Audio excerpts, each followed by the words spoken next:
ہم کریں گے ہر مظلوم کی حمایت۔ بسم اللہ الرحمن الرحیم۔ السلام علیکم، میں ہوں حرین فاطمہ اور آپ دیکھ رہے ہیں حمایتی نیوز HD چینل۔ نظر ڈالتے ہیں آج کی اہم خبروں پر۔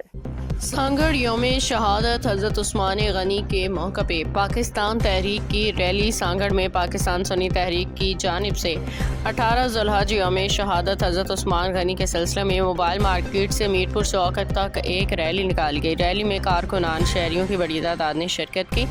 شرکا نے بینرز اور پلے کارڈز اٹھا رکھے تھے جن پہ حضرت عثمان غنی کی خدمات اور فضائل کے حوالے سے نعرے درج تھے۔ ریلی کے شرکا نے حضرت عثمان غنی کو زبردست خراج عقیدت پیش کرتے ہوئے کہا کہ آپ کے دین اسلام کے لیے خدمات ناقابل فراموش ہیں۔ اس موقع پہ مقررین نے خطاب کرتے ہوئے حکومت سے مطالبہ کیا کہ 18 ذی الحج یوم شہادت حضرت عثمان غنی رضی اللہ کو موقع پہ ملک بھر میں عام تعطیل کا اعلان کیا جائے تاکہ مسلمان عقیدت و احترام کے ساتھ اس دن کو منا سکے۔ انہوں نے کہا کہ حضرت عثمان غنی کی سیرت، سخاوت اور اسلام کے قربانیوں کو اجاگر کرنا وقت کی اہم ضرورت ہے۔ ریلی موبائل مارکیٹ سے شروع ہو کے مختلف شاہراہوں سے گزرتی ہوئی میر پور چوک پہ اختتام پذیر ہوئی، جہاں شرکا نے اپنے مطالبات کے حق میں نعرے بازی بھی کی۔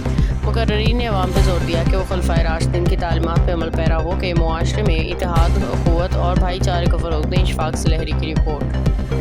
اب تک کے لیے اتنا ہی۔ مزید خبروں اور اپڈیٹ سے باخبر رہنے کے لیے دیکھتے رہیں حمایتی نیوز HD چینل۔